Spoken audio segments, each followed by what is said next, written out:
toutes et à tous, ici iPad News et aujourd'hui je vais vous présenter un petit tweak ou plutôt une petite modification sur l'apparence de la batterie.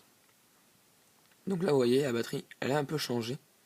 Vous voyez maintenant c'est plutôt un cercle avec 96 au début qui signifie le pourcentage de la batterie.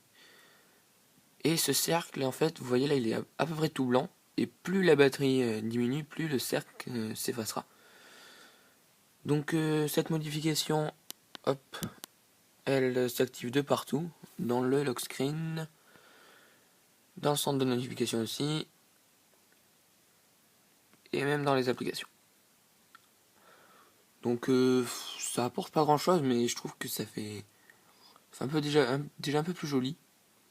Parce que ça a là une batterie, enfin un chiffre avec une batterie derrière. Qu'est-ce que je vais dire de plus? Oui.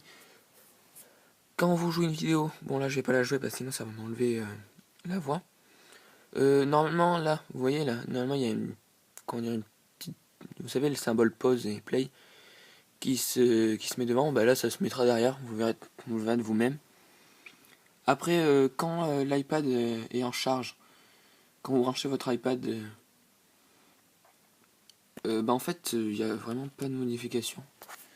Regardez là je vais le mettre en charge, voilà, il n'y a rien qui apparaît là-haut ou quoi.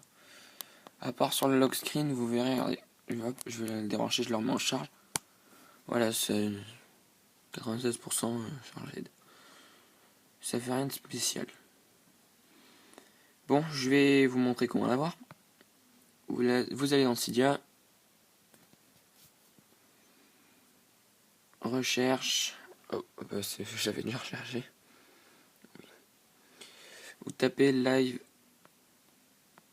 batterie. Voilà, batterie indicator. Vous l'installez, confirmé. Ça va vous faire un respring. Et ça s'activera automatiquement.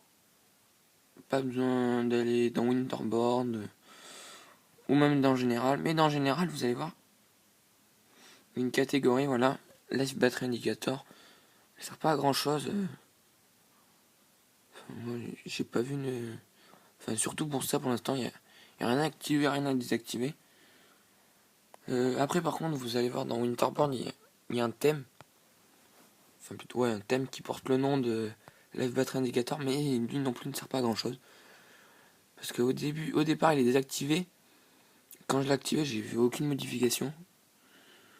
Donc, activez-le, hein, vous verrez de vous-même, il n'y a rien qui change. J'ai rien d'autre à vous dire pour cette modification. À part vous dire merci pour avoir regardé cette vidéo et à bientôt. C'était iPad News. Allez, ciao.